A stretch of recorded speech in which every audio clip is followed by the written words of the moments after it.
Okay, good morning, everybody. Good morning.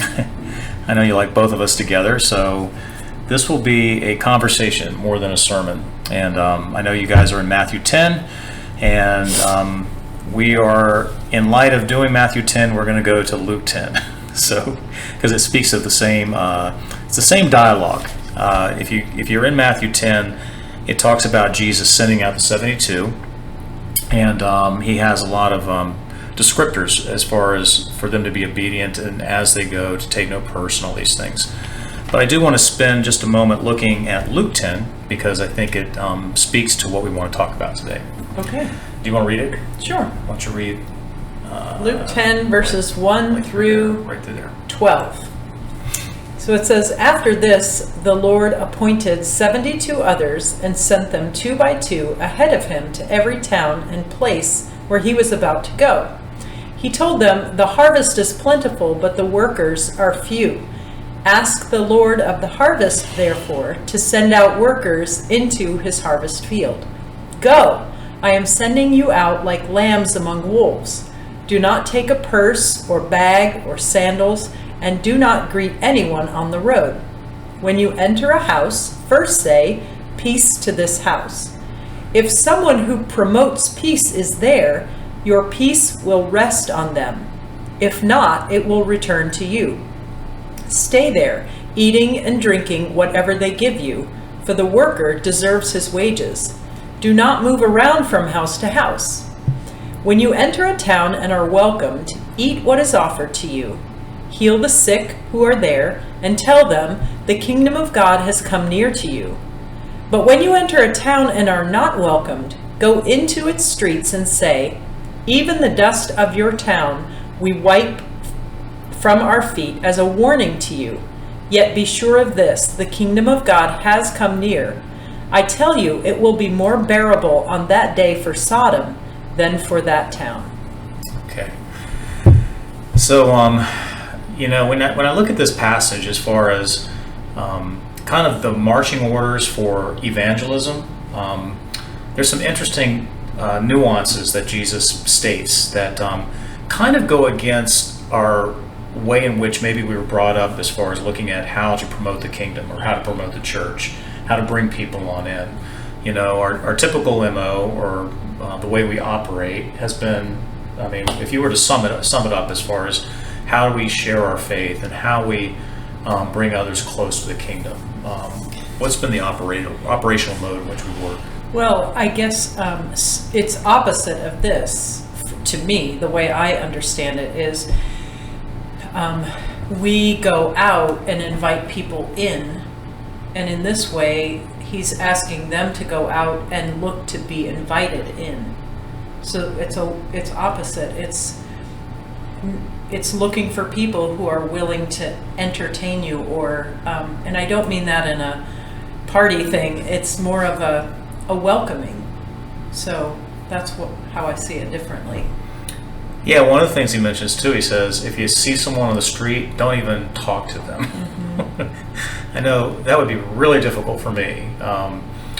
Michaela and the boys, whenever we go out, we can't leave because if there are people, he will speak to them. Yeah. So I would probably be raising my hand saying, Jesus, can we think of how about this road thing? Can we at least talk to these people? Because I think this would be important. Yeah, this whole thing, I think this whole thing of finding, how do they term it, a house of peace and Luke spends time talking about this. Matthew talks about finding peace, but Luke in particular goes into talking about finding a house of peace. And the Hebrew word is shalom. And there's a concept, and I'm trying to get into, Jesus gives a little bit of insight into, why to go into these places and kind of set yourself there and don't leave there. What do you think the unspoken way of things that he's dealing with here, in the sense of he wants us to be able to, the work is worth his wages. He talks about that. That's very overt. But there are subtleties as far as what it means to go into someone's home and to stay there, or finding a house of peace. If you were to kind of pull that apart and go, well, why this mode of operation here, Jesus? Does that make sense? I'm having a little difficulty with your question. It was 45 seconds long. I think you're getting at, like, what does it reveal about people when they are willing to entertain?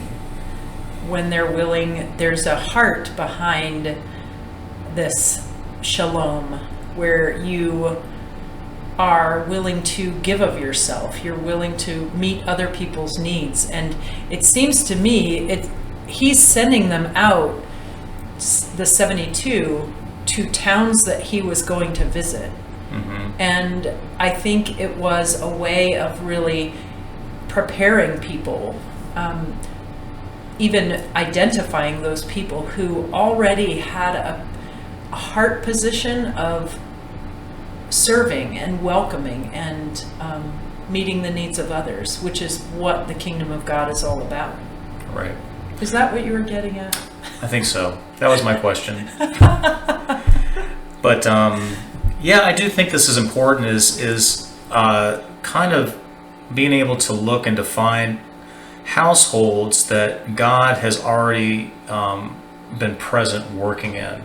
And I think this is the big difference, is that in the past, I would look at people and go, well, God has definitely drawn you, but you really are coming from a clean slate. You don't really know a lot. I see what you're saying. So I think in the way I used to interact with people, I felt like I was the introduction mm-hmm. to the kingdom for them. And I think what I've learned, and where I now am in a place of thinking, is God has been at work in people's lives for a really long time. And I am just being able to intercept or be part of that. I know we use the word journey a lot, but God has already been working in someone's life. I mean, I think of our daughter-in-law who, at the age of 6, would go out on the balcony of her house and pray that God would just listen to her. And so when she was finally met by someone who introduced her to the God of the Bible, that wasn't the first time that she had interacted with God. Mm-hmm. She had been interacting with God in her prayers from the time she was 6 years old. And so I think that's something I've become convinced of. And actually, it makes me really excited to talk to people, because then I can learn more. Like, maybe that's what these 72 were doing. They were entering these homes and hearing already how God had been softening a heart or moving a heart towards him. And then they were able to just join them on that journey. Mm-hmm. Yeah, we've talked about these words like journey, but also partnering with God. I think that's been a real important concept for us, is how do we join him? Because he's the Lord of the harvest. He's already done the massively hard work. So we're just there to identify. Reaping. We're reapers, but we're identifying. I just got back from Idaho, which is on the west coast of the U.S. on a fire, and I drove through a Native American reservation, which is called the Nez Perce, and it's just miles and miles as far as it looked like Kansas, which is our wheat everywhere, and the harvest is obvious. And they're beginning to get into that mode of harvest. It's August, late August. They're beginning to get in that mode. But someone else, I look at it and go, someone else has done this work. This is all they have to do is just get in there and go, man, there are people who are prepared. So a lot has been done before a harvest. When he says the harvest is plentiful, if they're at a point of harvest, someone's already prepared the ground, someone's already planted the seeds, someone has already watered, and it's taken time before they're finally in a place of harvesting. So lots of work has been done before. And I guess I used to think it was my work that was the most important, is and bringing in the harvest is important. I'm not saying it's not, but I don't think I gave as much, what's the word I want? I don't know. I don't think I really realized how much work God had already been doing in someone's life beforehand. It's true. I think of this whole concept of when he says, "Go and find a house of peace and a house of shalom." And so, if you were to identify, if you walked into a home to say, "Does this home meet those specifications that Jesus pointed out?" What would be identifiers or characteristics of that home? So you walk into a home, and this is for us too, as we're looking in Bulgaria, we're looking at families and communities.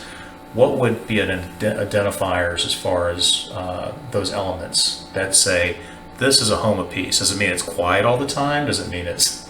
Well, I think there is a lack of strife. Okay. I think there is a communication of goodness and I think for hospitality. me, certainly yeah. hospitality, lack of strife, and you don't feel like you're an imposition. Like there's not a sense of tension in that home. And if there is, there are always issues, but there's reconciliation. You see them working it out. There may be, there may be things will come up, but you see them work it out. You're like, I have confidence that this family is together and they're going to work that out. There's a respect for one another, an honoring of one another. Yeah, and so as I've looked at this, why would these homes of peace be so important to the way Jesus wanted the message to get out? And for us today, is it applicable for the ways that we look at Sophia, we look at Raleigh, North Carolina, we look at our neighborhoods, to identify homes of peace and say, God has a plan. God is working in this place. They may not be God believers, but God is absolutely behind these the messengers in there. It's just been things I've been thinking about, as far as how God will expand. I mean, when you think in the New Testament, as far as homes that were used by God, Book of Acts, you guys can probably talk about it too. Book of Acts, what are some homes that were found out to be just blossomed with people becoming Christians in those homes, and were homes of peace. Cornelius. Yeah, Acts 10, Cornelius. That was obviously God working in that space. The Philippian jailer. He brought Paul into his home. That's a good one. And there was hospitality. The Philippian jailer's wife had no concept of all the goings on that was happening. All she knew were 2 prisoners were brought into her house, and she had a characteristic or a character to her to say, I can bring them out. I'm not fearful. I trust this. I trust my husband. I'm okay with this, and we'll wipe their wounds down. We'll feed them. We'll do this, even if it means our family he gets killed later or something. I don't know. It's just amazing to see this. Lydia, I think Lydia was a home that she was a businesswoman, but she probably had a network. And from these, I think God understands that the family relationships, people will just naturally want to become Christians because they're just people who are all connected through this. There's a core elemental group there that's receptive, I think, to people becoming Christians. Let's spin this now for you guys as people are joining the group here in the family in Sophia, and also as Revive is looked at to come by, there'll be more young people who join and give their lives over to God. How does this verse, or these verses in Luke 10, apply to us in becoming a house of shalom? Like looking at the Sophia Church as a house of shalom, where reconciliation happens and all those things. I just wanted to put that out there. I have no question for you, but let's shift it a little bit to maybe the house church that meets here at our home, and for you guys with Sophia. You have any thoughts on that? I have no question, but Well, I just think about relationships in our own neighborhood where we have gotten to know our neighbors and tried to walk in this way and just walk with people. And so, like, I have a neighbor down the road that I've gotten to know. we've had some really incredible conversations, and it's been interesting to, like, I think in the past, I would maybe open my door or have interaction with people to the extent like, here's my house key, use my house whenever you want, would be within our own little group, maybe our own little, the church that meets at our house. But she's someone who we have that kind of relationship. I can give her my key and just say, do you mind while we're out of town checking on my house? And she'll do that. At one point she picked up our kids from the airport because we were unavailable. So there's a back and forth nature of our relationship where it's gone deeper than just waving at one another. It's, I have welcomed you into my home, you've welcomed me into your home. It's deeper than that. Yeah. It's, and I think that's the kind of relationships that I think in the past I would have had much more of a compartmentalized view of relationships. Like, this is a person I'm working with. Mm-hmm. But instead, God, how do you want me to partner with you so that we are having this relationship that goes beyond just waving, kind of thing. So, no, it's good. To answer your non-question. My non-question. I want to throw something else out too. And again, Jesus doesn't specify this in this verse, but I think there's, if we were to spend time with him talking about, hey, Jesus, why these specifications as far as how we go out? He may have spoken about the aspect of becoming a guest rather than a host. Mm-hmm. We call it flipped hospitality. And there's a difference. There's a vulnerability. There's a vulnerability because you've got to rely on someone else to meet your need. And you've got to study them to like what's important, what's okay within the house, mm-hmm. Reading the room, so to speak. So it takes a lot more energy and humility to be a guest. And we see Jesus doing that all the time. When he saw Zacchaeus, he invites himself in. Always invites himself. Zacchaeus, Yeah, I'm going to your house today. And I think that shows his humility, even to the point where he became man in the form of a baby and grew up. He became a guest within humanity. Mm-hmm. And it took that's humility, because he had to walk within that construct, within that framework, to understand us. To where Hebrews says that he's able to understand us because he's been through everything. Mm-hmm. So a guest is able to do that. If I'm hosting, I've got other distractions. You're in control. I'm in control, but also I can go up to my room and I say, hey guys, I'm going to bed. As a guest, you feel like, no, I'm more engaged. So it's really interesting, this whole element of putting yourself, what Jesus said, go to a house and stay there, prepare that. Maybe to become areas where it can really, the kingdom can expand, So it's very interesting. And it does reveal the heart as a host. Like these people, they went into their home. It reveals the heart when someone says, gosh, my sandals, I've been walking a while and I didn't bring any extra pair. For the host to then step up and say, oh, well, let me fix them for you, or let me get them for you. Like mm-hmm. looking for a way to meet a need just reveals the heart.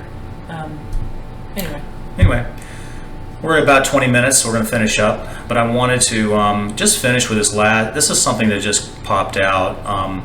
Jesus in verse 12, he talks about those who those homes that won't entertain, that won't bring them in. He has some kind of harsh words for them. He says, it will be more bearable on that day for Sodom than it was for that town. And that's shocking because he's basically talking about a town that won't receive them and won't be hospitable and won't engage. I don't know how often we've looked at hospitality as a place that fire and brimstone that happened in Sodom and Gomorrah. That was part of the issue of Sodom and Gomorrah, it wasn't a town that provided that hospitality. And obviously the sexual perversion, the Apostle Paul picks up on that in Romans 1, which is obviously there, but Sodom was also known as a place that wasn't receptive to that. And so it was inhospitable. And so the reason I wanted to bring this up and look at this in Matthew 10, but also in Luke 10 today for all of us, is that it's two ways. I want us to find those homes of peace as you guys are looking within your neighborhoods. Look for houses and homes that not necessarily are God lovers. It'd be great if they are, but homes that have a dynamic where they love each other. There's a connection, and share this with them. I would share stuff saying, maybe God is preparing something for you, and then also for us as a church in Sophia, and for us, we see that with our house church, is becoming this. If there is strife or there is issues within Sophia Church, reconcile, learn how to become that. And I think you guys are a house of peace. I think you've worked through things, but we can become so much more than that. And so I think there's a lot in here. Matthew 10 is filled with things. You're probably going to need to preach about it again, but I just wanted to focus in on a couple of things here. So love getting with you guys, and have a great Sunday. And it's great to see you. Yep, love you.